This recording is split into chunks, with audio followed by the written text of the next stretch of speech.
وقال النبي صلى الله عليه وسلم لا عدوى ولا طير ولا هام ولا سفر او كما قال النبي صلى الله عليه وسلم. اللهم صل على سيدنا محمد وعلى آل سيدنا محمد وبارك وسلم. اللهم صل على سيدنا محمد وعلى آل سيدنا محمد وبارك وسلم. اللهم صل على سيدنا محمد وعلى آل سيدنا محمد وبارك وسلم. محترم بزرگوں اور دوستوں، اللہ تبارک و تعالیٰ نے ہم سب کو مسلمان بنایا ہے، جس کے بارے میں اللہ نے قرآن کریم کے اندر فرمایا ان الدین عند اللہ الاسلام. دنیا کے اندر بہت سارے مذاہب ہیں، بہت ساری قومیں ہیں، زندگی گزارنے کے لاکھوں کروڑوں طریقے ہیں، لیکن وہ طریقہ جس پر چل کر انسان دنیا میں بھی کامیاب ہو اور آخرت میں بھی کامیاب ہو، اس کی دنیا بھی سکون اور آرام اور راحت کے ساتھ گزر جائے، اور اس کے بعد والی جو ہمیشہ کی زندگی ہے، جو ایک نہ ایک دن ضرور آنے والی ہے، وہاں کی زندگی انسان کی ایسی ہے کہ کبھی موت کا سامنا کرنا نہیں پڑے گا. وہاں کی کامیابی انسان کی ہمیشہ کی کامیابی ہوگی، وہاں کی ناکامی انسان کے لیے ہمیشہ کی ناکامی ہوگی. دنیا کے اندر اگر ہم دیکھتے ہیں، آج پریشانیاں ہیں تو ماضی میں خوشیاں بھی تھے. ہمارا آنے والا دن خوشیوں والا بھی ہوگا. اگر آج ہم خوش ہیں تو ہماری گزری ہوئی زندگی پریشانیوں سے بھری ہوئی ہے، اور ہو سکتا ہماری آنے والی زندگی بھی پریشانیوں میں گھری ہوگی. یہاں پر آج ہم مالدار ہیں تو ہمارا گزرا ہوا ماضی غربت میں ہے، یا پھر آج ہم غربت کے اندر ہیں تو ہمارا گزرا ہوا ماضی جو ہے مالداری میں ہے. دنیا کے اندر ہر نعمت عارضی ہے. کوئی بھی چیز اللہ نے دنیا کے اندر ہمیشہ کے لیے نہیں رکھا ہے. دنیا کا ریل پیل چہل، یہ دنیا کی آسائش آرام، یہ سب چیزیں دنیا کی خوبصورتی اللہ نے عارضی رکھا ہے. آج سے 200 سال پہلے کے زمانے کے لوگوں کے لیے دیکھنے کی چیزیں الگ تھی، گھومنے کی چیزیں الگ تھی، ان کے لیے مقدس جگہ الگ تھی، ان کے لیے سیر و تفریح کے لیے پکنک کے لیے جانے کی جگہ الگ تھی. اور آج کے زمانے میں ہم ہیں تو ہمارے لیے گھومنے کی جگہ الگ ہے. دنیا کے خوبصورت ترین جگہوں میں وہ جگہ نہیں ہے جو آج سے 200 سال پہلے تھی، بلکہ بدل دی گئی ہے. ہماری زندگیوں کی الگ سوچ ہے، آج سے 200 سال پہلے والوں کی زندگیوں کی الگ سوچ ہے. اس سے اللہ ہم کو یہ بتانا چاہ رہے ہیں کہ یہ دنیا عارضی ہے. یہاں کی خوشی، یہاں کی پریشانی، یہاں کی مالداری، یہاں کی غریبی، یہاں کی صحت مند زندگی، یہاں کی بیماری والی زندگی، یہ ہمیشہ کی زندگی نہیں ہے. آخرت کی جو زندگی ہے وہ ہمیشہ کی زندگی ہے. وہاں پہ انسان کامیاب ہے تو ہمیشہ کا کامیاب ہے. ایک بار انسان جنت میں جانے کے بعد پھر اس کو کبھی جنت سے نکالا نہیں جائے گا. وہاں انسان ناکام ہے تو ہمیشہ کے لیے ناکام ہے. اگر کوئی کافر جہنم میں بھیجا جائے گا تو پھر کافر کے لیے جہنم سے نکلنے کا کوئی آپشن نہیں رہے گا، ہمیشہ سزا میں رہنا پڑے گا. اس کی تیاری کے لیے اللہ نے اس زندگی کو بنایا ہے. ہماری زندگیوں کو اللہ نے اسی لیے بنایا ہے. ہمارے پیدا کرنے کا مقصد، دنیا میں بھیجنے کا مقصد، اللہ ہم کو اتنی صلاحیتیں دیے ہیں، اتنے اللہ تعالیٰ نعمتیں ہم کو دیے ہیں، مال دیے ہیں، عزت دیے ہیں، جوانی دی ہے، طاقت دی ہے. ان سب چیزوں کے دینے کا ایک ہی مقصد ہے کہ ہماری بعد والی جو زندگی ہے، آخرت کی زندگی، اس زندگی میں ہم آخرت میں کامیاب ہو جائے. آخرت کی کامیابی کیسے ہو؟ آخرت کی کامیابی اللہ کی عبادت کے اندر ہے، اللہ کے بندے بننے پر ہے، اللہ کے حکموں پر چلنے پر ہے. اگر کوئی بندہ اللہ کا غلام نہیں بنے گا، اللہ کا بندہ نہیں بنے گا، اللہ کے حکموں پر نہیں چلے گا تو وہ انسان آٹومیٹک لا محالہ دوسرے انسانوں کا غلام بنے گا، دوسرے انسانوں کے حکموں پر چلے گا۔ اللہ کا ڈر دل میں نہیں ہے تو دوسروں کا ڈر دل میں بیٹھے گا۔ اللہ کی طاقت کو اگر ہم سب سے بڑی طاقت نہیں سمجھتے ہیں تو دوسری طاقتوں کو ہم بڑا سمجھیں گے۔ اللہ کی حکومت کو ہم نہیں مانیں گے تو دوسری حکومتوں کو ماننا پڑے گا۔ اللہ کو کھلانے والا نہیں سمجھیں گے، پلانے والا نہیں سمجھیں گے، اولاد دینے والا نہیں سمجھیں گے، خوشیاں اور پریشانیاں دینے والا نہیں سمجھیں گے ہم تو آٹومیٹک ہمارا دل کسی اور کو کھلانے والا سمجھے گا۔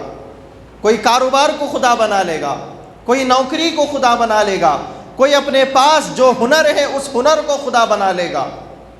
اسی لیے اللہ نے ہم کو سمجھایا ہے کہ میرے حکموں پر چلو، دنیا کی تمام غلامی کی زنجیروں سے آزاد ہو جاؤ۔ کوئی انسان خدا کے سامنے اپنے ماتھے کو نہیں ٹیکے گا، خدا کے سامنے دن میں 5 مرتبہ آ کر اللہ کے سامنے اپنے سر کو نہیں جھکائے گا، وہ دنیا کے دروں کے سامنے جھکتا ہوا پھرے گا۔ ایسا نہیں کہ وہ اللہ سے دور ہو کر کسی کے سامنے نہیں جھک رہا ہے، اس کو دنیا کی ہر طاقت کے سامنے جھکنا پڑے گا، دنیا کی ہر حکومت کے سامنے جھکنا پڑے گا، دنیا کے ہر متکبر انسان کے سامنے جھکنا پڑے گا، دنیا کے معبودان باطلہ کے سامنے جھکنا پڑے گا۔ اسلام کے ذریعے یہی راستہ اللہ نے ہم کو بتایا ہے کہ ہم صرف ایک اللہ کے غلام بن جائے، صرف ایک اللہ کے حکموں پر چلے، صرف ایک اللہ کی عبادت کرے، اس سے ہماری دنیا بھی کامیاب، آخرت بھی کامیاب۔ اگر ہم یہ توحید کے پیغام کو جو اللہ نے نبیوں کے ذریعے ہم کو دیا ہے، حضرات صحابہ اکرام کے ذریعے ہم کو ملا ہے، قرآن اور احادیث کے ذریعے جس تعلیم کی طرف ہمیں بلایا جا رہا ہے، اگر ہم اس تعلیم کو چھوڑ دیں گے، ہم دوسرے تعلیمات پر عمل کرنے کی کوشش کریں گے، دوسرے کلچرز پر چلنے کی کوشش کریں گے، دوسرے مذاہب کے راستے پر چلنے کی کوشش کریں گے، دوسری قوموں کے تہذیبوں کو اپنائیں گے تو ہماری بربادی ہوگی دنیا اور آخرت کے اندر۔ اس وقت بھی آپ پوری دنیا کا معائنہ کیجئے، دنیا کے اندر ہزاروں مذاہب ہیں، ہزاروں قومیں ہیں، ہزاروں حکومتیں ہیں، ہزاروں تہذیبیں دنیا کے اندر ہیں، الگ الگ کلچر انسانوں کی زندگی کا، لیکن آج کے زمانے میں بھی آپ یہی فیصلہ کرنے پر مجبور ہو جاتے ہیں دنیا کی ہر تہذیب غلط ہے، دنیا کی ہر سوچ غلط ہے، دنیا کی ہر قوم کا راستہ غلط ہے، دنیا کا ہر مذہب غلط ہے، ایک ہی راستہ اچھائی والا، انصاف والا، امانت داری والا، دیانت داری والا، انسانیت والا وہ راستہ ہے محمد الرسول اللہ کا راستہ۔ آپ انگریزوں کے کلچر کو دیکھیے، کتنی بربادیاں ہیں ان کے پاس، بہت ساری بربادیاں ہیں۔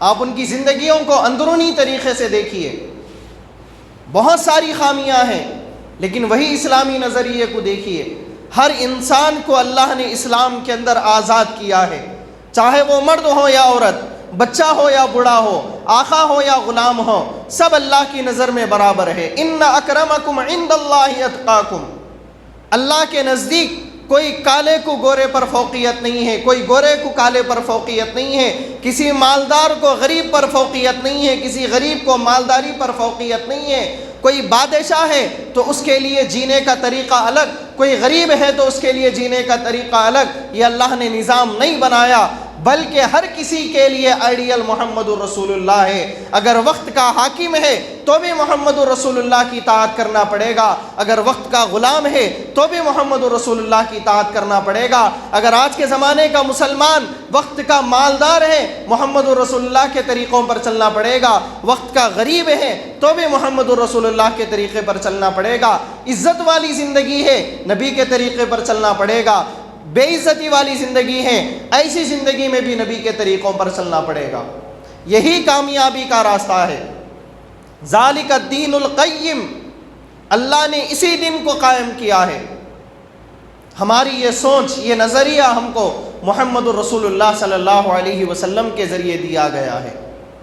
ہم اللہ کے علاوہ موت کے آخری سانس تک کسی کو اپنا خدا ہرگز نہیں سمجھ سکتے۔ ہم ہمارے کسی بھی عقیدے میں کمپرومائز نہیں ہو سکتے۔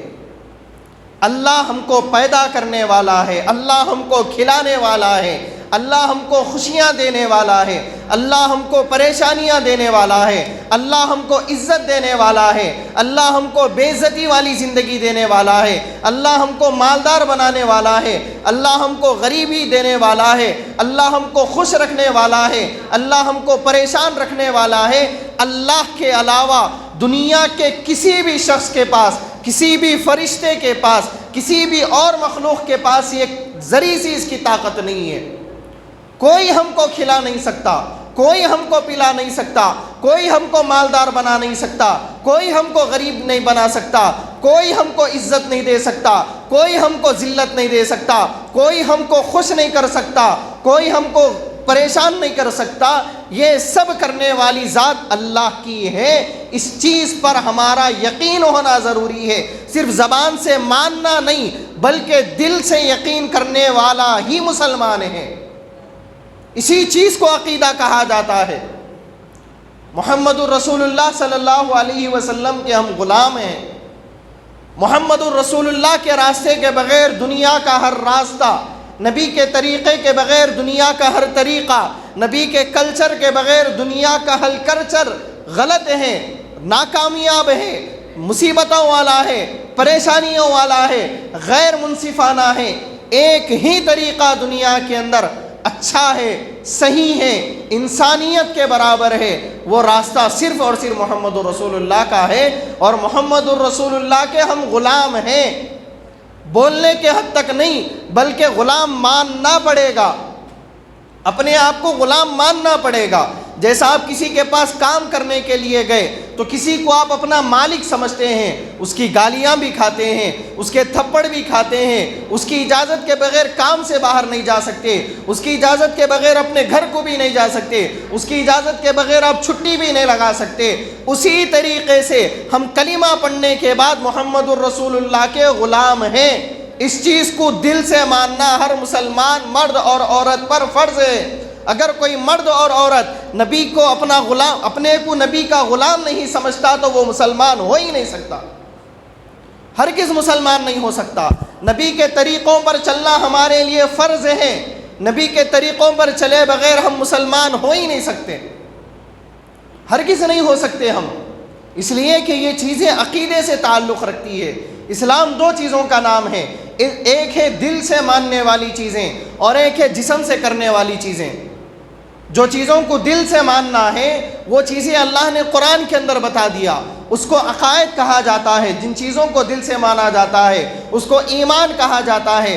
اگر ہمارے عقیدے کے اندر کوئی محمد الرسول اللہ کو نبی بھی مانے، کوئی محمد الرسول اللہ کے راستے پر بھی چلے لیکن محمد الرسول اللہ کو آخری نبی نہیں مانتا تو وہ مسلمان نہیں ہو سکتا۔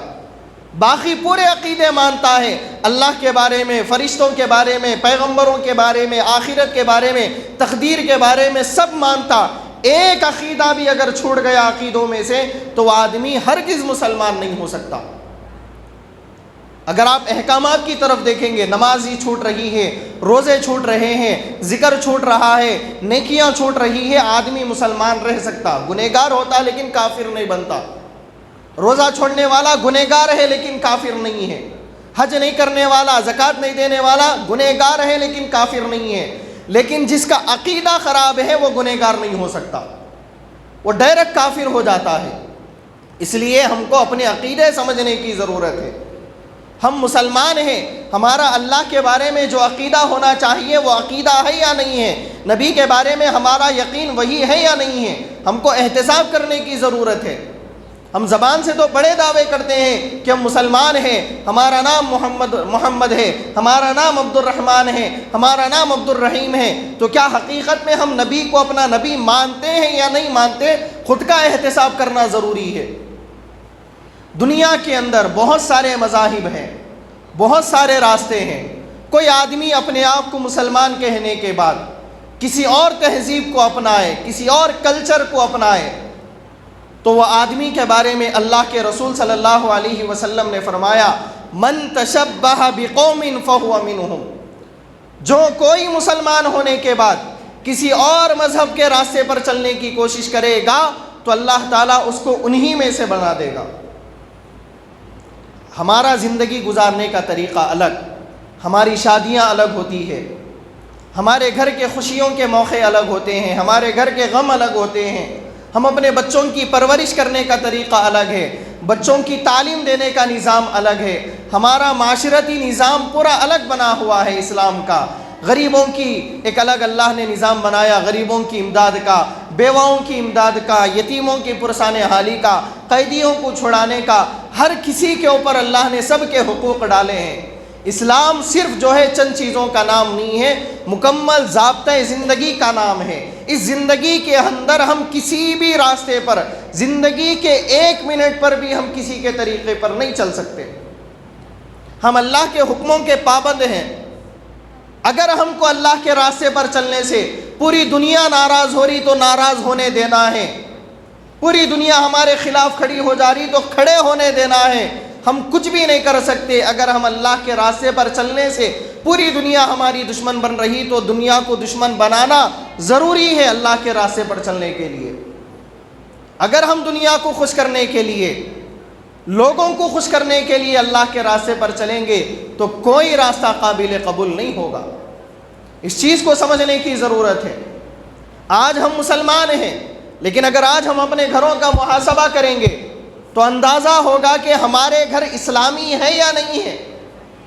ہمارے گھر کے خواتین کے، بڑوں کے، بوڑھوں کے، بچوں کی وہ سوچ ہے جو اللہ کے نبی نے دیا ہے، وہ سوچ ہے جو صحابہ نے ہم کو دیا ہے۔ کیا ہمارا وہی عقیدہ اللہ کے ساتھ ہے یا نہیں ہے؟ اللہ کو ہم رب تو زبان سے بول رہے ہیں، میری بیوی کا، میرے بچوں کا، میرے ماں باپ کا، میرے رشتہ داروں کا کیا اللہ کے بارے میں وہی عقیدہ ہے جو قرآن کے اندر اللہ نے بتایا ہے، جو نبی صلی اللہ علیہ وسلم نے ہم کو بتایا ہے، جو صحابہ اور اولیاء اللہ نے ہم کو بتایا ہے؟ اگر وہی عقیدہ ہے ہمارے گھر کی خواتین کا، گھر کے مردوں کا، تو بہت خوشی کی بات ہے۔ لیکن خدا نخواستہ ہم زبان سے تو عقیدوں کا بہت اقرار کر رہے ہیں اور ہم عملی طور پہ ہمارا عقیدہ سے اللہ سے عقیدہ کچھ اور ہے، نبی کے بارے میں عقیدہ کچھ اور ہے، اور ہماری زندگی عملی طور پہ کچھ اور راستے پر گزر رہی ہے، تو سمجھ لینا چاہیے کہ ہم گمراہی کے راستے پر جا رہے ہیں۔ اللہ نے صاف طور پر فرمایا الیوم اکملت لکم دینکم۔ فتح مکہ کے بعد اللہ نے فرمایا کہ میں نے تمہارے لیے یہ قرآن کا راستہ چن لیا ہے۔ وَأَتْمَمْتُ عَلَيْكُمْ نِعْمَتِي وَرَضِيتُ لَكُمُ الْإِسْلَامَ دِينًا۔ آج تک میری نعمتیں پوری ہو گئی اور میں تمہارے لیے اسلام مذہب کو چن لیا ہوں۔ اسلام کے علاوہ ہم کسی بھی تہذیب کو نہیں اپنا سکتے، کسی بھی قوم کے کلچر پر ہم نہیں چل سکتے، چاہے اس کے اندر ہزاروں اچھائیاں ہوں، چاہے اس کے اندر ہزاروں خوبیاں ہوں۔ ہمارے لیے صرف محمد رسول اللہ کا کلچر ہے۔ جو نبی بتائے وہی کرنا ہے، جو نبی نہیں بتائے وہ نہیں کرنا ہے۔ اسی چیز کو اسلام کہا گیا۔ آپ مسلمان کہنے کے بعد اپنی مرضی پر نہیں چل سکتے، آپ اپنی مرضی کے مطابق دین پر عمل نہیں کر سکتے۔ آپ پابند ہیں نبی کی غلامی کے، آپ پابند ہیں نبی کی شریعت کے، آپ پابند ہیں اللہ کی کتاب کے۔ کوئی ایسا عمل جو آپ کر رہے ہیں جس کی اللہ کی کتاب نے اجازت نہیں دی تو آپ مسلمان نہیں ہو سکتے۔ کوئی ایسا عمل جو آپ کر رہے ہیں جس کا نبی کے طریقوں میں اجازت نہیں ہے، آپ ہرگز نہیں کر سکتے۔ کتنا بھی اچھا ہو، کتنا بھی صاف ستھرا ہو، کتنا بھی پسندیدہ ہو، چھوڑنا ہی پڑے گا۔ ابھی دیکھیے سفر کا مہینہ چل رہا ہے، شروع دن ہے آج، جہاں پر ہم دیکھتے ہیں مسلم معاشرے کے اندر بہت ساری چیزیں ادھر ادھر کی نظر آتی ہے، وہیں پر سفر کے مہینے میں مسلمانوں کے کیا عقیدے ہیں، اس پر بھی غور کرنے کی ضرورت ہے۔ سفر کے مہینے کو بہت سارے مسلمان اپنی کم علمی کی وجہ سے، معلومات کی کمزوری کی وجہ سے اس کو 13 تیزی کے مہینے کا نام دیتے ہیں، جو شریعت کی کسی بھی کتاب میں نہیں ہے، سیرت کی کسی بھی کتاب میں اس کا تذکرہ نہیں ملتا۔ نبی صلی اللہ علیہ وسلم کی 23 سالہ زندگی کے بعد صحابہ اکرام کی زندگیاں، تابعین کی زندگیاں، تبع تابعین کی زندگیاں، بڑے بڑے بزرگان دین، اولیاء اللہ کی زندگی میں آپ کو کہیں پر بھی یہ تصور نہیں ملتا۔ لیکن آج کے زمانے کے مسلمانوں کی زندگی میں آپ کو یہ چیز نظر آتی ہے کہ سفر کے مہینے کو بہت سارے مرد بھی اور کثیر تعداد میں گھر کی عورتیں منحوس مہینہ سمجھتی ہے۔ اس کو 13 تیزی کا نام دیتی ہے۔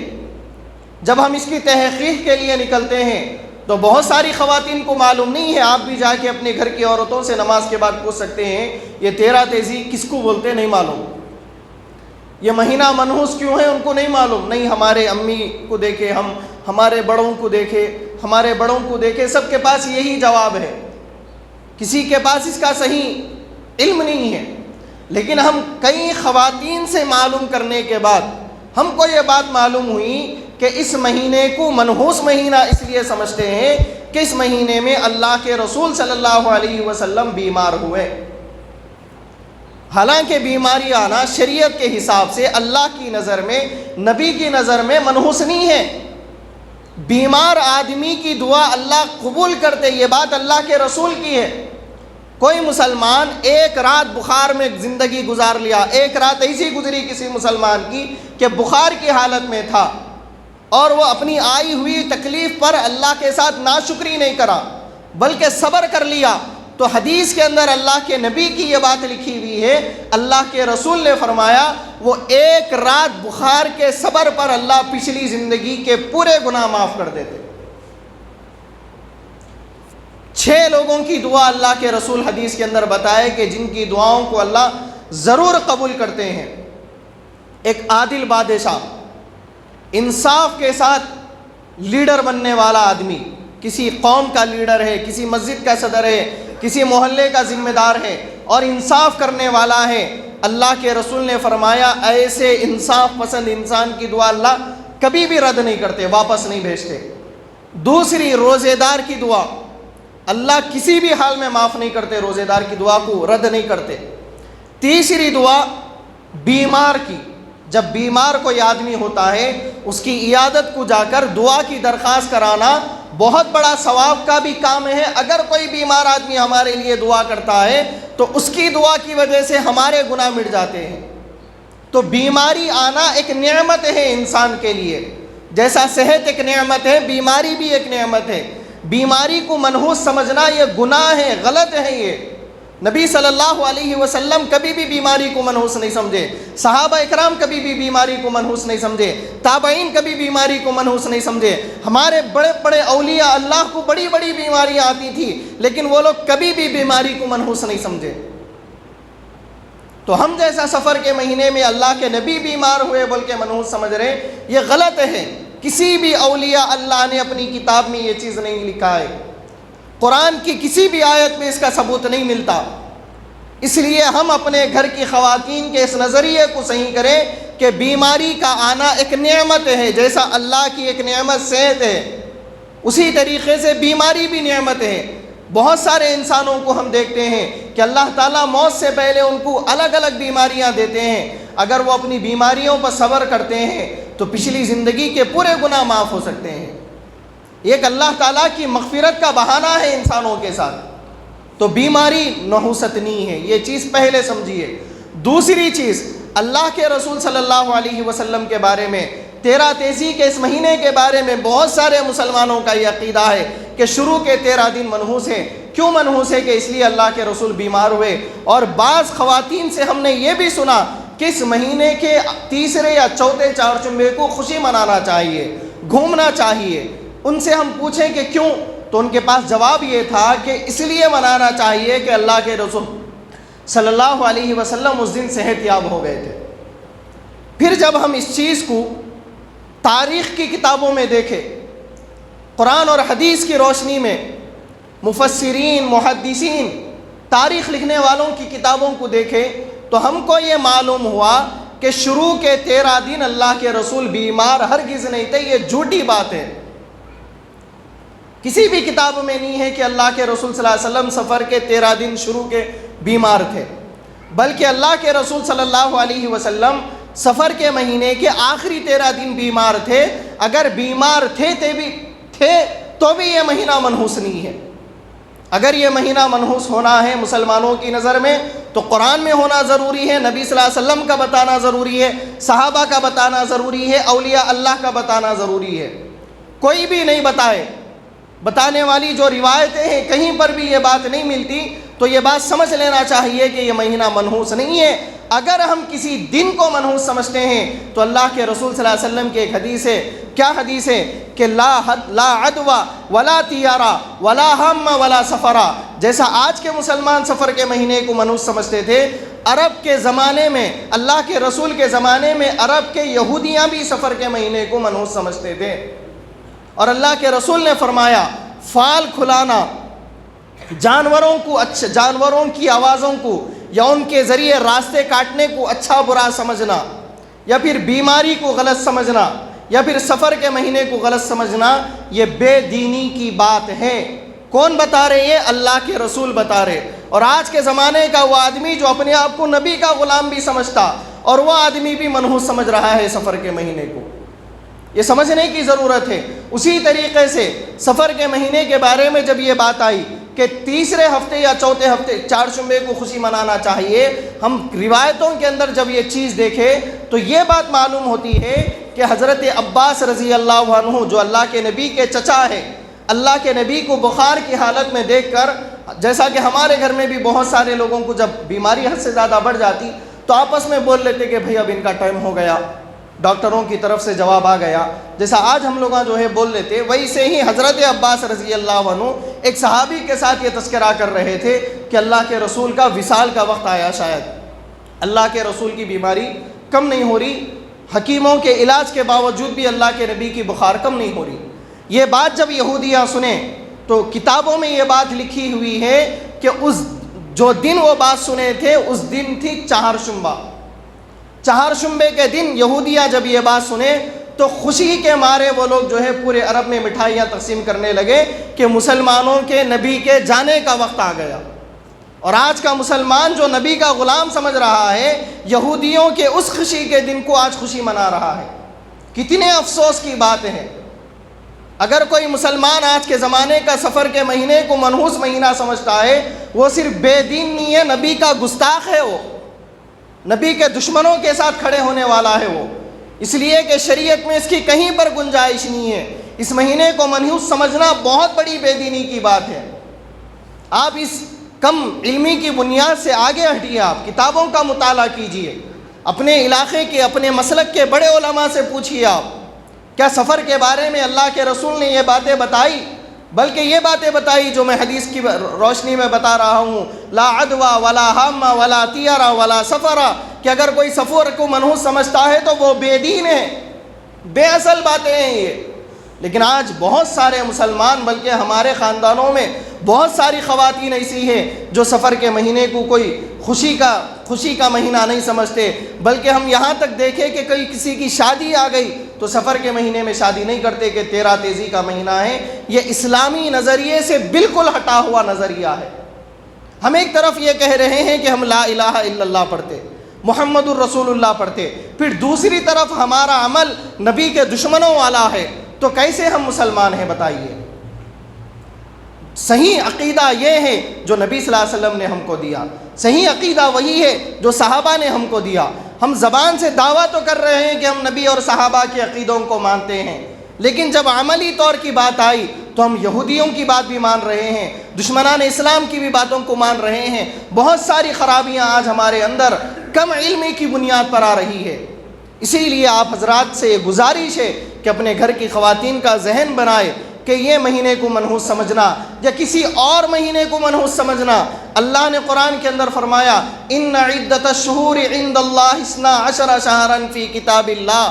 اللہ نے 12 مہینوں کو بنایا، جیسا اللہ نے آسمانوں کو بنایا، چاند کو بنایا، سورج کو بنایا، تو جیسا آپ چاند کو منحوس نہیں سمجھتے، سورج کو منحوس نہیں سمجھتے، اسی طریقے سے دنوں کو بھی منحوس سمجھنے کی اسلام میں کہیں پر اجازت نہیں ہے.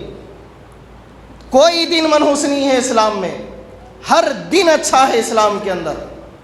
اسلام میں کوئی تاریخ ایسی ہے ہی نہیں کہ یہ تاریخوں میں شادی نہیں کرنا، یہ تاریخوں میں شادی کرنا، یہ تاریخوں میں دعوت نہیں کرنا، یہ تاریخوں میں دعوت کرنا، یہ سب غیر مسلموں کے طریقے ہیں. اسلام کا اس سے کوئی تعلق نہیں ہے. یہ چیزیں آپ کو نہ نبی کی زندگی میں ملیں گی، نہ صحابہ کی زندگی میں ملیں گی، نہ تابعین کی زندگی میں ملیں گی، نہ تبع تابعین کی زندگی میں ملیں گی، بلکہ یہ سب برے اعمال ہماری زندگیوں میں نظر آئیں گے آپ کو. آپ کسی بھی بڑے سے بڑے ولی کی کتاب سے یہ چیز نہیں بتا سکتے، آپ کسی سے بڑے صحابی کا ایسا عمل نہیں بتا سکتے۔ اسی لیے آپ کو سمجھنے کی ضرورت ہے، یہ تمام وہ چیزیں جو ہمارے گھروں کے اندر علم کی کمی کی وجہ سے، علم کی معلومات کی کمی کی وجہ سے داخل ہو گئی ہے، اس کو ختم کرنے کی ضرورت ہے۔ آپ خود قرآن پڑھنے کی کوشش کیجئے، صحابہ اکرام کی سیرت پڑھیے، اولیاء اللہ کی تاریخ پڑھیے، آپ کو کہیں پر یہ مہینہ منحوس، یہ تاریخ منحوس، یہ تاریخ میں شادی نہیں کرنا، یہ تاریخ میں شادی کرنا چاہیے، اللہ کے رسول ان دن بیمار تھے اس لیے غم منانا چاہیے، یہ اسلام میں کہیں پر نہیں ہے۔ آپ کو یہ تمام چیزیں ملیں گی غیر مسلموں کے اندر، دشمنان اسلام کے اندر۔ جیسا میں بتایا کہ سفر کے تیسرے یا چوتھے چہارشنبے کو یہودیاں خوشی منائے تھے، نبی کے جانے کا وقت آیا بول کے، اور آج کے زمانے کے بھی مسلمان خوشیاں منا رہے ہیں۔ پھر ہمارے میں اور ان میں کس چیز کا فرق ہے؟ اسی طریقے سے جیسا اب سفر کا مہینہ ختم ہو گیا، ربیع الاول کا مہینہ آتا ہے، ربیع الاول کے مہینے کے بارے میں آتھینٹک روایتوں سے اللہ کے رسول کی یہ بات ملتی ہے کہ اسی مہینے میں اللہ کے رسول صلی اللہ علیہ وسلم دنیا سے پردہ فرما چکے، اور اسی مہینے میں پیدا بھی ہوئے اللہ کے رسول اسی دن، اور پردہ فرمائے بھی ربیع الاول کے دن، اور پیدا ہونے کے بارے میں کوئی تاریخ نہیں ہے، الگ الگ تاریخیں۔ آپ کتابیں اٹھا کر پڑھیں گے تو اللہ نے اللہ کے رسول کی پیدائش کی تاریخ کو چھپا کر رکھ دیا۔ حضرت عبد القادر جیلانی رحمۃ اللہ علیہ کی غنیۃ الطالبین جو بہت بڑی کتاب ہے پیران پیر کی، آپ اس کے اندر اللہ کے نبی کی تاریخ پیدائش دیکھیں گے تو 8 محرم لکھا ہوا ہے۔